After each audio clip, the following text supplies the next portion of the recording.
ভারতের প্রধানমন্ত্রী নরেন্দ্র মোদীর আমন্ত্রণে 2 দিনের রাষ্ট্রীয় সফরে আজ নয়াদিল্লি যাচ্ছেন প্রধানমন্ত্রী শেখ হাসিনা। 417 জন হজ যাত্রী নিয়ে দেশে ফিরেছে প্রথম ফিরতি ফ্লাইট। সুষ্ঠু ও নিরাপদে হজ পালন করতে পারায় খুশি হাজিরা। উজানের পানির ঢল ও ভারী বর্ষণে নেত্রকোনা, মৌলভীবাজার ও হবিগঞ্জের নতুন নতুন এলাকা প্লাবিত। সিলেট ও সুনামগঞ্জে বন্যা পরিস্থিতির কিছুটা উন্নতি। রাশিয়ার বিরুদ্ধে যুদ্ধে ইউক্রেনকে অস্ত্র সরবরাহ করলে দক্ষিণ কোরিয়া বড় ভুল করবে, রুশ প্রেসিডেন্ট পুতিনের হুঁশিয়ারি। এবং টি-20 বিশ্বকাপে সুপার 8-এ নিজেদের প্রথম ম্যাচে অস্ট্রেলিয়ার কাছে 28 রানে হারল বাংলাদেশ। আসসালামু আলাইকুম। দুপুর 2টে সংবাদে আমন্ত্রণ জানাচ্ছি আমি সৈয়দা হামিদা শেলি। এতক্ষণ শিরোনাম শুনছিলেন, এবার বিস্তারিত।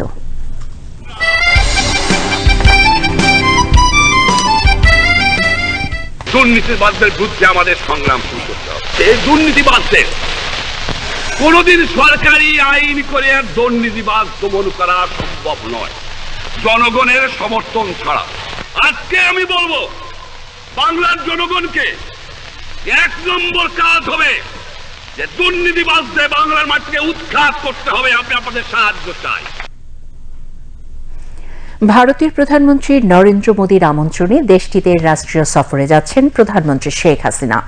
আজ দুপুরে নয়াদিল্লির উদ্দেশ্যে প্রধানমন্ত্রী ঢাকা ছাড়ার কথা রয়েছে।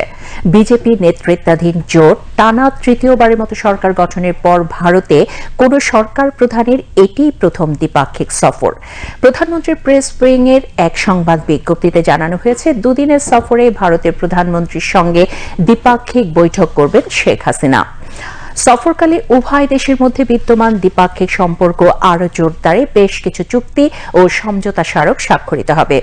এছাড়া একটি সম্ভাব্য বাণিজ্য চুক্তির বিষয়ে আলোচনা হবে বলে আশা করা হচ্ছে। সফরের দ্বিতীয় দিন নয়াদিল্লির রাষ্ট্রপতি ভবনে প্রধানমন্ত্রী শেখ হাসিনাকে আনুষ্ঠানিক সংবর্ধনা প্রদান করা হবে। এছাড়া সফরে ভারতের রাষ্ট্রপতি দ্রৌপদী মুর্মুর সঙ্গে সাক্ষাৎ করবেন প্রধানমন্ত্রী। 22 জুন প্রধানমন্ত্রী শেখ হাসিনার রাজঘাটে মহাত্মা গান্ধীর সমাধি সৌধে পুষ্পস্তবক অর্পণ করে শ্রদ্ধা জানাবেন। একই দিন সন্ধ্যায় ঢাকার উদ্দেশ্যে রওনা হবেন তিনি। 2 সপ্তাহেরও কম সময়ের মধ্যে ভারতের রাজধানীতে প্রধানমন্ত্রী শেখ হাসিনার দ্বিতীয় সফর এটি। এর আগে গত 9 জুন তিনি ভারতের প্রধানমন্ত্রী নরেন্দ্র মোদীর আমন্ত্রণে নয়াদিল্লিতে তার শপথ গ্রহণ অনুষ্ঠানে যোগ দেন। 417 জন হজযাত্রী নিয়ে বিমান বাংলাদেশ এয়ারলাইন্সের প্রথম ফিরতি ফ্লাইট আজ দেশে পৌঁছেছে। সকালে হযরত শাহজালাল আন্তর্জাতিক বিমানবন্দরে হাজিদের স্বাগত জানান বিমান বাংলাদেশ এয়ারলাইন্সের ব্যবস্থাপনা পরিচালক জাহিদুল ইসলাম ভূঁইয়া। কোনো প্রকার বিড়ম্বনা ছাড়া সুষ্ঠু ও নিরাপদে হজ পালন করে দেশে ফিরতে পারায় সন্তোষ প্রকাশ করেন হজ যাত্রীরা। রিপোর্টে আরো জানাচ্ছেন শফিউল্লাহ সুমন। আলহামদুলিল্লাহ, অনেক ভালো ছিল। এবার হজ আয়োজন খুব সুন্দর ছিল, বিমানের ব্যবস্থা ভালো ছিল। মদিনা শরীফ বেশি ভালো লাগছে, ওখানে 12 দিন ছিলাম। আমাদের বাংলাদেশ গভর্নমেন্ট যেভাবে আয়োজনগুলো করেছেন, ই পাসপোর্টের থেকে আরম্ভ করে এভরিথিং ওয়াজ ডিজিটাল, এবং আমরা খুব সুন্দর সহজভাবে প্রত্যেকটা স্টেপস পার হয়েছে। আলহামদুলিল্লাহ, শুকরিয়া। কোনো প্রকার বিড়ম্বনা ছাড়াই সুষ্ঠু ও নিরাপদে হজ পালন করে দেশে ফিরতে পারায় বিমানবন্দরে এভাবেই উচ্চাশা পোষণ করেন হাজিরা। তাদের চোখে মুখে ছিল তৃপ্তির ছাপ। সকালে বিমান বাংলাদেশ এয়ারলাইন্সের প্রথম ফিরতি ফ্লাইট ঢাকা পৌঁছলে বিমানবন্দরে যাত্রীদের স্বাগত জানান বিমানের ব্যবস্থাপনা পরিচালক ও সিইও জাহিদুল ইসলাম ভূঁইয়া ও সিভিল এভিয়েশনের chairman air vice marshal M Mofidur Rahman. দেশে ফিরে হজ যাত্রীরা জানান মহান আল্লাহর কাছে তাদের চাওয়া পাওয়ার কথা। আমাদের বাংলাদেশের প্রত্যেকটা মুসলমানকে যেন আল্লাহ হজে নেন এবং আমাদের সবাইকে সুবুদ্ধি দান করুন। পৃথিবীর সকল মানুষের জন্য আমরা মঙ্গল কামনা করেছি, দেশের জন্য মঙ্গল কামনা করেছি, বিশ্বের নিপীড়িত মুসলমানদের জন্য, বিশেষ করে ফিলিস্তিনবাসীর জন্য আলাদা করে নাম উল্লেখ করে দোয়া করেছি। এ সময় বিমানবন্দরে উপস্থিত সাংবাদিকদের বিমানের ব্যবস্থাপনা পরিচালক জানান সকল হজ যাত্রী যাতে সুষ্ঠুভাবে দেশে ফিরতে পারে সে লক্ষ্যে প্রয়োজনীয় সব ধরনের ব্যবস্থা গ্রহণ করা হয়েছে। প্রি হজ ফ্লাইট আজকে থেকে শুরু হয়েছে, আমাদের সর্বাত্মক প্রস্তুতি আছে। তার অংশ হিসেবেই ব্যবস্থাপনা, যেটা জমজমের পানি ডিস্ট্রিবিউশন, প্রায় 10 মিনিটের মধ্যে লাগেজ নিয়ে এবং পানি নিয়ে আমাদের সম্মানিত হাজিরা বের হয়ে গেছেন এবং এটা আজকে শুরু।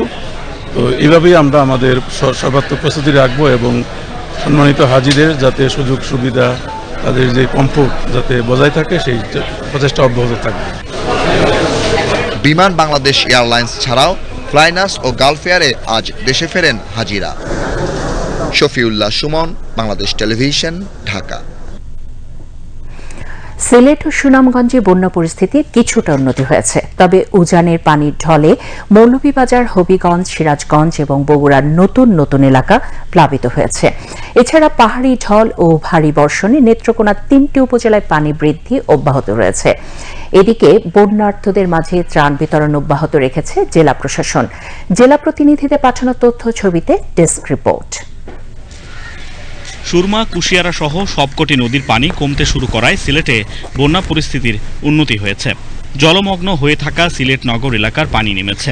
কয়েকটি উপজেলায় বন্যার পানি নামতে শুরু করেছে। তবে এখনও সুরমা ও কুশিয়ারা নদীর পানি 6টি পয়েন্টে বিপদসীমার উপর দিয়ে প্রবাহিত হচ্ছে। সিলেট নগরের 23টি ওয়ার্ড ও 13টি উপজেলায় বন্যায় আক্রান্ত হয়েছেন 9,57,448 জন। এর মধ্যে 361টি আশ্রয়কেন্দ্রে আশ্রয় নিয়েছেন 21,786 জন। জেলা ও নগর এলাকায় বন্যার্তদের চিকিৎসা সেবায় 131টি মেডিকেল টিম কাজ করছে। গত 24 ঘন্টায় সিলেটে বৃষ্টি হয়েছে 20 মিলিমিটার।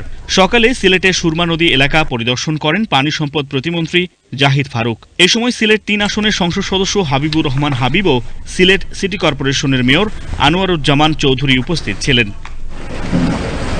সুনামগঞ্জ জেলায় সার্বিক বন্যা পরিস্থিতি কিছুটা উন্নতি হয়েছে। সুনামগঞ্জ ও ছাতক পৌরসভার প্রধান কয়েকটি সড়ক থেকে পানি নেমে গেলেও অধিকাংশ সড়ক ও বাড়িঘরে পানি রয়েছে। তবে হাওড়পাড়ের বেশিরভাগ বাড়িঘরে কয়েক হাজার মানুষ পানিবন্দী রয়েছে।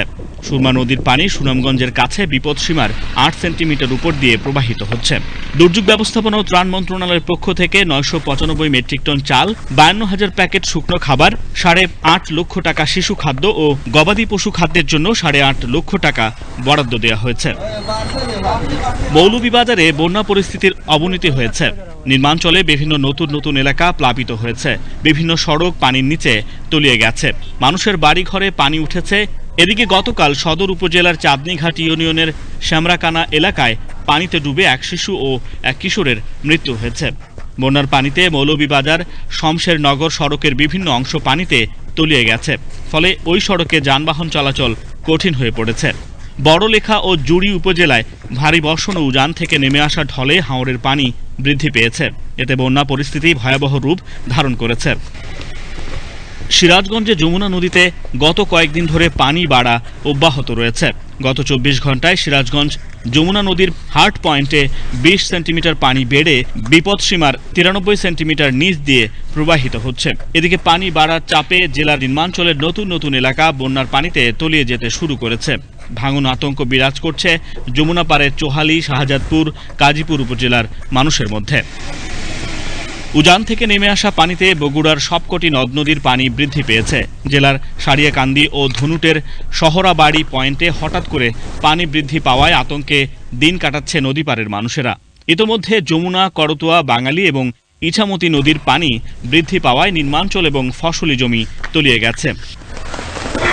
নেত্রকোনায় পাহাড়ি ঢল ও অতিবৃষ্টিতে ক্রমাগতভাবে পানি বেড়ে সীমান্ত উপজেলা কলমাকান্ধা সহ 3 উপজেলার 15টি ইউনিয়নের প্রায় 120টি গ্রামের নিম্নাঞ্চলে পানি বৃদ্ধি অব্যাহত রয়েছে।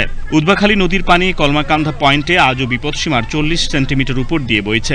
তবে জেলা সোমেশ্বরী, কংস, ধনু ও মগরা নদীর পানি এখনও বিপদসীমার নিচ দিয়ে প্রবাহিত হচ্ছে। ইতোমধ্যে বন্যা কবলিত এলাকা পরিদর্শন করে ত্রাণ বিতরণ করেছেন জেলা প্রশাসক শাহেদ পারভেজ।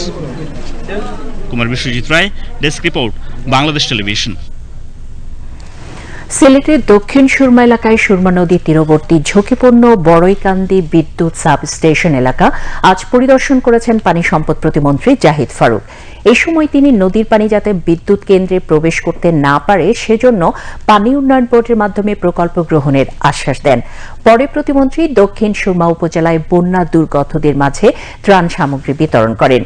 এই সময় স্থানীয় সংসদ সদস্য হাবিবুর রহমান হাবিব ও সিলেট সিটি কর্পোরেশনের মেয়র আনোয়ারুজ্জামান চৌধুরী সহ প্রশাসনের কর্মকর্তা ও স্থানীয় জনপ্রতিনিধিবৃন্দ উপস্থিত ছিলেন। মেট্রো রেলের লাইন 6-কে নতুন পরিকল্পনা অনুযায়ী উত্তরার দিয়াবাড়ি থেকে গাজীপুরের টঙ্গী রেল স্টেশন পর্যন্ত সম্প্রসারণ করা হবে। এই অংশের দৈর্ঘ্য হবে প্রায় 8 কিলোমিটার। বর্তমানে সম্ভাব্যতা যাচাই, রুট অ্যালাইনমেন্ট, স্টেশন পরিকল্পনা ও বিভিন্ন অংশীজনদের সাথে আলোচনা চলছে। এই অংশ বাস্তবায়ন হলে টঙ্গী থেকে মতিঝিল যেতে সময় লাগবে মাত্র 48 মিনিট। সুমন মাহমুদের প্রতিবেদন। ঢাকা মেট্রো রেল যাত্রার অল্প দিনেই যাত্রীদের আস্থা অর্জন করেছে, কুড়িয়েছে প্রশংসা। অনেকে এখন মাত্র 33 মিনিটে পাড়ি দিতে পারেন উত্তরা থেকে মতিঝিল পর্যন্ত।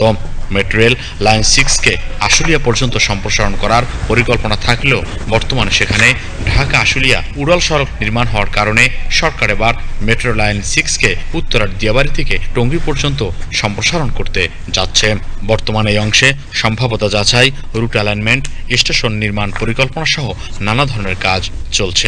এক্সপ্রেসওয়ে এটা কাজ চলছে, যে কারণে এখানে মেট্রো রেলের একটা পরিকল্পনা ছিল বাইপাল হয়ে চন্দ্রা পর্যন্ত।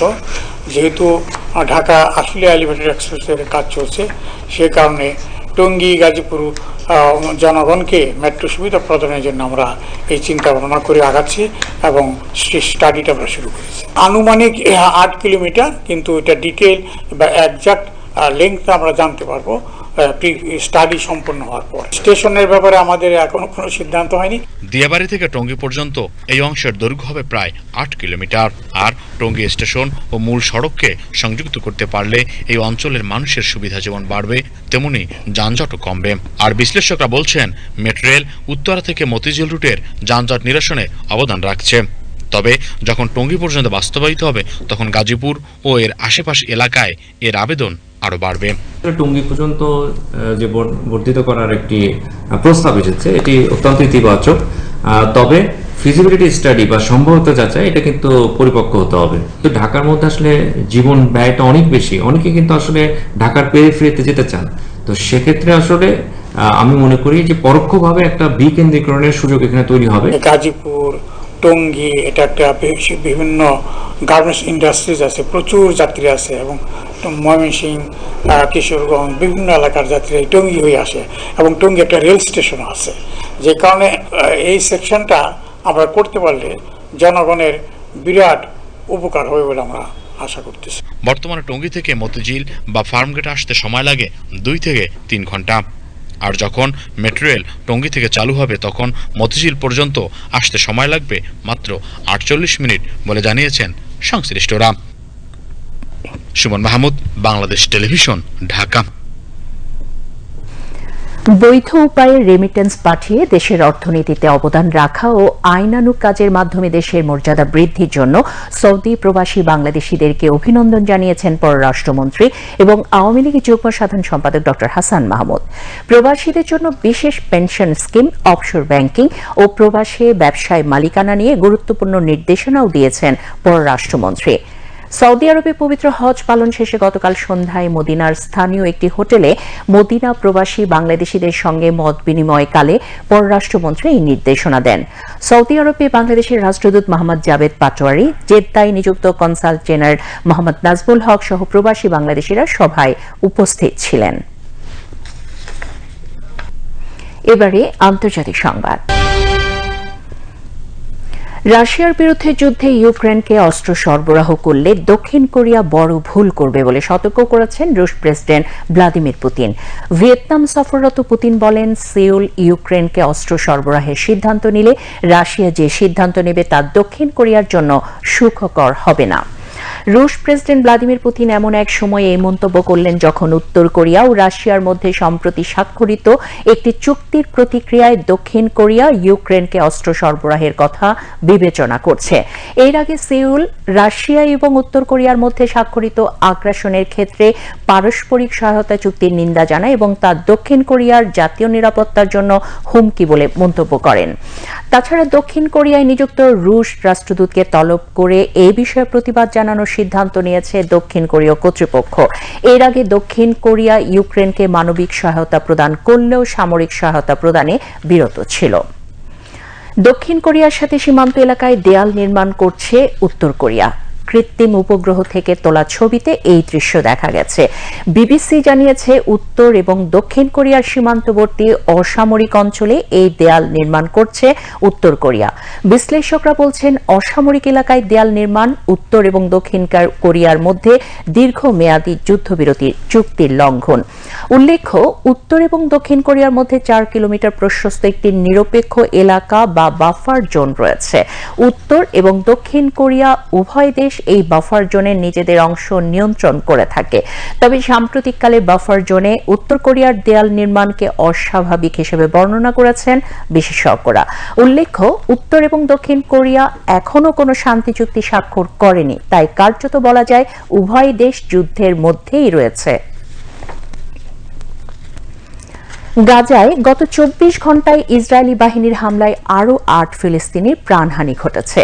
গাজার জয়তুন বসতি এলাকায় এই প্রাণহানি ঘটনা ঘটে। এদিকে ইসরায়েলি সেনাবাহিনী জানিয়েছে, গাজার উত্তরাঞ্চলে গতকাল এক মর্টার হামলায় তাদের 2 সদস্য প্রাণ হারিয়েছে। ফিলিস্তিনের হামাস গ্রুপ ওই হামলার দায় স্বীকার করেছে। এদিকে অধিকৃত পশ্চিম তীরের রামাল্লায় ইসরায়েলি বাহিনীর গুলিতে 3 জন আহত হয়েছেন। আহতদের মধ্যে একজনের অবস্থা গুরুতর বলে ফিলিস্তিনি বার্তা সংস্থা ওয়াফা জানিয়েছে। এদিকে হোয়াইট হাউস জানিয়েছে, যুক্তরাষ্ট্র ইসরায়েলের একটি অস্ত্রের চালান বন্ধ করায় বেনিয়ামিন নেতানিয়াহু যে প্রতিক্রিয়া দেখিয়েছেন তা বিরক্তিকর ও হতাশাজনক। জাতিসংঘের বিশেষজ্ঞরা জানিয়েছেন, অস্ত্র উৎপাদনকারী প্রতিষ্ঠানগুলো ইসরায়েলের অস্ত্র সরবরাহ করলে তা হবে আন্তর্জাতিক আইনের লঙ্ঘন। গাজায় ইসরায়েলি হামলায় এই পর্যন্ত মৃতের সংখ্যা 37,400 ছাড়িয়ে গেছে। আহত হয়েছে 85,653 জন। বৈরী সম্পর্ক সত্ত্বেও দক্ষিণ চীন সাগরের সংঘর্ষ এড়াতে নিয়মিত আলাপ আলোচনা চালিয়ে যাচ্ছে যুক্তরাষ্ট্র ও চীন। চীনে নিযুক্ত যুক্তরাষ্ট্রের রাষ্ট্রদূত বিবিসিকে দেয়া এক সাক্ষাৎকারে এই মন্তব্য করেন। দক্ষিণ চীন সাগরে ফিলিপাইনের একটি নৌযানে চীনের কোস্টগার্ড ছুরি ও তলোয়ার নিয়ে হামলা চালায় বলে ফিলিপাইন অভিযোগ করেছে। সম্প্রতি কানাডা, যুক্তরাষ্ট্র ও জাপানের সাথে ফিলিপাইন দক্ষিণ চীন সাগরে যৌথ নৌ মহড়া দেয়। এতে ক্ষিপ্ত হয়েছে চীন। ভারতের তামিলনাড়ু রাজ্যের কাল্লাকুরুচি জেলায় বিষাক্ত মদ পানে 37 জনের মৃত্যু হয়েছে। গত কয়েকদিনে বিষাক্ত মদ পানে অসুস্থ হয়ে আরও অন্তত 55 জন হাসপাতালে ভর্তি হয়েছেন। অসুস্থদের অনেকের অবস্থা জটিল হওয়ায় মৃতের সংখ্যা আরও বাড়তে পারে বলে জানিয়েছে স্থানীয় প্রশাসন। মৃত ও অসুস্থদের বেশিরভাগই জেলার করুণাপুরম এলাকার বাসিন্দা বলে জানিয়েছে ভারতীয় গণমাধ্যম এনডিটিভি। অসুস্থদের যথাযথ চিকিৎসা দেওয়ার জন্য হাসপাতালগুলোকে নির্দেশ দিয়েছে কাল্লাকুরুচি প্রশাসন। এই প্রাণহানির ঘটনায় শোক প্রকাশ করেছেন তামিলনাড়ুর মুখ্যমন্ত্রী এম.কে. স্ট্যালিন। এই খবর প্রকাশ্যে আসতেই কঠোর পদক্ষেপ নিয়েছে তামিলনাড়ুর ডিএমকে সরকার। কাল্লাকুরুচির ডিসিকে বদলি করার পাশাপাশি বরখাস্ত করা হয়েছে জেলার পুলিশ সুপারকে। ফিরছি দেশের খবরে। ঈদের পর বাজারে ক্রেতা কম থাকায় কিছুটা হলেও কমে মিলছে কিছু কিছু পণ্য। তবে ঈদে দূর দূরান্ত হতে কোনো কোনো পণ্যের সরবরাহ কম থাকায় বেড়েছে দাম। তবে অভিযোগ উঠেছে, সিন্ডিকেট করেই কাঁচামরিচের দাম বাড়াচ্ছেন ব্যবসায়ীরা। আর পণ্যের কৃত্রিম সংকট তৈরি ও মূল্য কারসাজি রেখে নজরদারি বাড়াতে হবে বলছেন অভিজ্ঞরা। শাহেদ জাহিদের প্রতিবেদন। শুক্রবারের ছুটির দিনটিতে সচরাচর ভিড় থাকে নিত্যপণ্যের বাজারে, কিন্তু ঈদ অবকাশের রেশ থাকায় ক্রেতা সমাগম কম সকালের দিকে। দাম অন্য দিনের তুলনায় আজকে আছে মোটামুটি, খুব বেশি যে তা না, কারণ ঈদের ক্রেতা বেশি থাকলে দাম বাড়তো, কিন্তু এখন ক্রেতা কম থাকে কিছু দাম কম আছে। কিছু কিছু পণ্য কিছুটা হলেও কমে মিলছে উৎসব পরবর্তী বাস্তবতায়। বিক্রেতারা বলছেন, ঈদ পরবর্তী দিনগুলোতে স্বাভাবিক কারণেই বেশিরভাগ খাদ্যপণ্যেরই দরের ওঠানামা নেই, যদিও প্রশ্ন আছে কিছু পণ্যের দর নিয়ে। ঈদের আগে হয়তো বাজারে দেখা গেছে মাল বেশি, কাস্টমার বেশি কিনে মাল, তো এই জন্য সামান্য এদিক এদিক হবে। আর এখন যেটা, এখন তো আর কাস্টমার এটার কোনো অভিযোগ নাই, আসলে কাস্টমার কম তো, আর এখন বাজার দাম বাড়ার সম্ভাবনা নাই। মূল্য অস্থিরতা বা বাড়তি দর নিয়ে মূলত খুচরা বিক্রেতা ব্যবসায়ীদেরই পড়তে হয় প্রশ্নের মুখে। অনেক কাস্টমার মারতে হয়, তো আমরা বলার কিছু নাই। এটা তো আমার এই যে ন্যায্য মূল্যের দাম না, এটা তো মুকামের দাম, এটা আমার পুরসার দাম না। এটা তাদের ভাষ্য, দামের অস্বাভাবিকতা রোধে নজর রাখা জরুরি। মজুতকারী, আড়তদার মিল মালিকদের দিকে। অভিযানটা সঠিকভাবে চালাইতে হবে, সরবরাহ ঠিক মতন আছে কিনা, মালটা যেইখান থেকে বেশি দাম দিয়ে আনছে ওই মালটা ওইখানে কেন, ওইখানে যে ধরো ওইখানে দিলে অটোমেটিক্যালি লাইনে আসে যাবে। সচেতন ক্রেতারাও বলছেন লাগাম টানতে হবে কৃত্রিম সংকট তৈরির পায়তারায়। সরকার যদি পদক্ষেপ নেয় জনগণের লেখা আইনের মাধ্যমে, আইন শৃঙ্খলার মাধ্যমে, তাহলে সচেতন হয়। নিয়ম নীতি মেনে ব্যবসা করবার বিষয়টি যেমন, তেমনি ভোক্তা সচেতনতা বাড়ানো জরুরি। বাজারে নিত্যপণ্যের মূল্য অস্থিরতা দূর করতে চাহিদা মতো সরবরাহ নিশ্চিতের উপর জোর দিচ্ছেন পর্যবেক্ষকেরা। তাগিদ উঠেছে হাত বদল মুক্ত এবং নির্বিঘ্ন সরবরাহ নিশ্চিতের। মোহাম্মদপুর টাউন হল বাজার থেকে শাহেদ জাহিদি, বাংলাদেশ টেলিভিশন, ঢাকা। পিরোজপুর সদর উপজেলার শিকদার মল্লিক ইউনিয়নের মরা বল্লেশ্বর নদ খনন করায় এলাকাবাসীর মুখে হাসি ফুটেছে। নদ খননের ফলে অনাবাদি জমি, হারিয়ে যাওয়া দেশি প্রজাতির মাছ ও শামুক সংরক্ষিত হবে দ্বিগুণ। ফলে এই এলাকার অর্থনীতিতে আরও গতি আসবে। পিরোজপুর জেলা প্রতিনিধি এস এম পারভেজের পাঠানো তথ্য ছবিতে জানাচ্ছেন তুলনা আফরিন। পিরোজপুর সদর উপজেলার শিকদার মল্লিক ইউনিয়নের মধ্য দিয়ে প্রবাহিত এক সময়ের খরস্রোতা বলেশ্বর নদ কালের বিবর্তনে জলাবদ্ধতা সৃষ্টি হয়ে শুকিয়ে ভরাট হওয়ায় সেই নদ এখন মরা বলেশ্বরে পরিণত হয়েছে। অবশেষে মৎস্য অধিদপ্তর কর্তৃক 2023-24 অর্থ বছরে দেশীয় প্রজাতির মাছ, শামুক সংরক্ষণ ও উন্নয়ন প্রকল্পের আওতায় শিকদার মল্লিক ইউনিয়নের নিমার খাড়া খাল ও ইসমাইল গাজী বাড়ি সংলগ্ন মরা বলেশ্বর নদ দুটো পুনর্খনন কাজ শুরু হয়েছে। এখন এই নদী কাটায় আমাদের জমিতে 3 বছরে 3বার ফসল দেয়। ধরনের জন্য এই যে দেশীয় মাছ আমাকে এখানে খুব আমদানি হবে, এজন্য আমরা খুব উপকৃত হব। কারণ এই ভালো পানি পাইলে বার আমরা আমার গবাদি পশু মানুষ সব জীবিত খুব ভালোভাবে চলাফেরা করতে পারি। আমরা মৎস্যজীবী, আমাদের এই খাল খননের কারণে আমরা দেশীয় মাছ আসবে, অর্থাৎ আমরা এই মাছ ধরে বিক্রি করতে পারবো।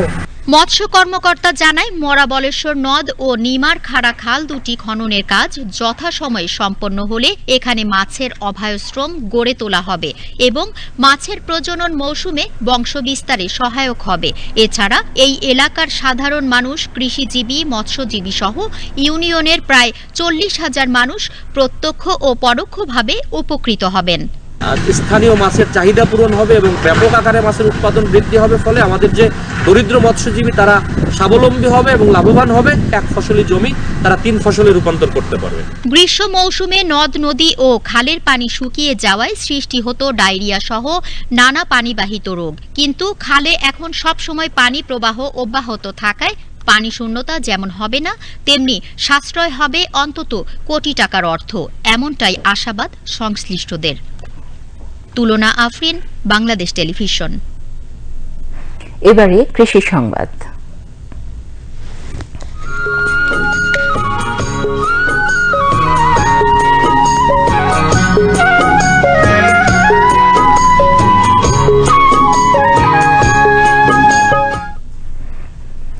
কৃষি প্রধান পঞ্চগড় জেলায় রবি মৌসুমে অন্যান্য ফসলের পাশাপাশি প্রচুর টমেটো চাষ হয়ে থাকে। অর্থকরী ফসল হিসেবে টমেটো চাষ অত্যন্ত লাভজনক হওয়ায় কৃষকরা শীতকালের পাশাপাশি গ্রীষ্মকালেও টমেটো চাষ করছেন। পঞ্চগড় জেলা প্রতিনিধি মোহাম্মদ আমির খসরুল আপলুর পাঠানো তথ্যচিত্রে আরও জানাচ্ছেন রোজিনা রোজি। গ্রীষ্ম মৌসুমে পঞ্চগড় জেলায় চাষিরা টমেটো চাষ করে বেশ ভালো ফলন পেয়েছেন। শীতকালীন টমেটো চাষের গতানুগতিক নিয়ম থাকলেও এখন অনেক চাষি অধিক লাভের আশায় বাণিজ্যিক ভিত্তিতে গ্রীষ্মকালীন টমেটো চাষ করছেন। এ জেলার চাষিরা গত কয়েক বছর ধরে গ্রীষ্মকালীন টমেটো চাষ করে আর্থিকভাবে লাভবান হয়েছেন। কৃষকেরা জানিয়েছেন, গ্রীষ্মকালীন সময়ে দেশের অন্যান্য স্থানে তেমন টমেটো চাষ হয় না, ফলে সারা দেশে এ সময় টমেটোর প্রচুর চাহিদা থাকে। চাহিদার কথা বিবেচনায় নিয়ে পঞ্চগড়ে এই মৌসুমে প্রচুর টমেটো চাষ হয়। 1 একর জমিতে টমেটো চাষ করে সব খরচ বাদ দিয়ে লাভ হয় প্রায় 2 থেকে 3 লাখ টাকা, যা অন্য কোনো ফসল থেকে লাভ হয় না। কৃষকরা জানিয়েছেন, শীতকালের চেয়ে গ্রীষ্ম মৌসুমে টমেটো বেশি দামে বিক্রি হয়, তারা বেশি লাভবান হচ্ছেন। ভালো দামে বিক্রি করতে পেরে খুশি তারা। আমি এবারে 3 বিঘা জমি টমেটো চাষ করছি। এটা একটা লাভজনক ফসল। 1 বিঘা জমিতে সব মিলে সার, ওষুধ, কীটনাশক এবং লেবার খরচ মিলে 50-60 হাজার টাকা খরচ হয়। মনে করেন 100 মণ 150 মণ পর্যন্ত আসতো। এই মৌসুমে অন্য আবাদিতে এই আবাদটা লাভ বেশি আছে, লাভবান বেশি হয় কৃষক। 30 বছর যাবত এই টমেটোর আবাদ মানে বিপুলভাবে করতেছে আর কি। ঠিক আছে না, তো এতে করে কিন্তু মোটামুটি ভালোই লাভবান হয়েছে মানুষ। দেশের বিভিন্ন এলাকায় টমেটোর চাহিদা থাকায় পঞ্চগড়ে গড়ে উঠেছে টমেটো ব্যবসায়ীদের আড়ত। তারা প্রতিদিন এখানকার টমেটো ট্রাকে করে দেশের বিভিন্ন এলাকায় নিয়ে যাচ্ছে। পঞ্চগড় জেলায় 26 বছরের ব্যবসা করি, 3 মাস ধরে কেনা শুরু করছি। আমরা এখন টমেটোর নিচে 1800 টাকা মন। আমি চট্টগ্রামে বিক্রি করি, ঢাকা বিক্রি করি। বাজার গৃহস্থের কাছে থেকে টমেটো কিনে আসি আর ঘরে রাখি, অনেক লেবার যেমন লোকজন খাটাই। আর টমেটো বিক্রি করি ঢাকায়, চিটাগাং, সিলেট, ফেনী, চৌমনি, আর যাত্রাবাড়ি, আবার মানে অনেক জায়গা দিয়ে বিক্রি করি। কৃষি বিভাগ জানিয়েছে শীত ও গ্রীষ্মকালে এ জেলার কৃষকরা অধিক লাভের আশায় টমেটো চাষকে প্রাধান্য দিয়ে থাকে। চলতি মৌসুমে জেলায় 750 হেক্টর জমিতে টমেটো চাষ করা হয়েছে। শীত মৌসুমে চাষ করা হয় 1500 হেক্টর জমিতে। বর্তমানে 733 হেক্টর জমিতে এই টমেটোর চাষ হয়েছে। মার্কেটে ফলন ভালো থাকায় চাষিরা লাভবান হচ্ছে এবং কৃষি সম্প্রসারণ বিভাগ তাদের বিভিন্ন পর্যায়ে কৃষকদের মাঝে টমেটোর প্রশিক্ষণ দিচ্ছে এবং কারিগরি সহায়তা প্রদান করছে। আশা করা যাচ্ছে চাষিরা আগামীতে আরও উপকৃত হবে এবং টমেটোর চাষ দ্রুত সম্প্রসারিত হবে। পঞ্চগড়ে প্রচুর পরিমাণ টমেটো উৎপাদন হলেও এই টমেটো সংরক্ষণের নেই কোনো ব্যবস্থা। ফলে বিপণনে দেরি হলে বিপুল পরিমাণ টমেটো নষ্ট হয়ে যায়। সংরক্ষণের ব্যবস্থা নেওয়া হলে কৃষকরা যেমন লাভবান হবেন, তেমনি দেশের সারা বছরের চাহিদা পূরণ সম্ভব হবে। রোজিনা রোজি, বাংলাদেশ টেলিভিশন। এবারে খেলার খবর। আইসিসি টি-20 বিশ্বকাপে আজ রাতে ইংল্যান্ডের মুখোমুখি হবে দক্ষিণ আফ্রিকা। ম্যাচটি শুরু হবে বাংলাদেশ সময়ে রাত 8:30টায়। এদিকে আগামীকাল সকাল 6:30টায় ওয়েস্ট ইন্ডিজের মুখোমুখি হবে যুক্তরাষ্ট্র।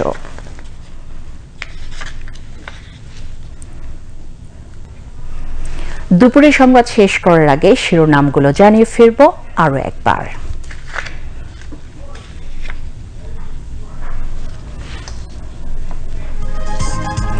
ভারতের প্রধানমন্ত্রী নরেন্দ্র মোদীর আমন্ত্রণে 2 দিনের রাষ্ট্রীয় সফরে নয়াদিল্লির উদ্দেশ্যে প্রধানমন্ত্রী শেখ হাসিনার ঢাকা ত্যাগ। 417 জন হজ যাত্রী নিয়ে দেশে ফিরেছে প্রথম ফিরতি ফ্লাইট। সুষ্ঠু নিরাপদে হজ পালন করতে পারায় খুশি হাজিরা। উজানের পানির ঢল ও ভারী বর্ষণে নেত্রকোনা, মৌলভীবাজার ও হবিগঞ্জের নতুন নতুন এলাকা প্লাবিত। সিলেট ও সুনামগঞ্জের বন্যা পরিস্থিতির কিছুটা উন্নতি। রাশিয়ার বিরুদ্ধে যুদ্ধে ইউক্রেনকে অস্ত্র সরবরাহ করলে দক্ষিণ কোরিয়া বড় ভুল করবে, রুশ প্রেসিডেন্ট পুতিনের হুঁশিয়ারি।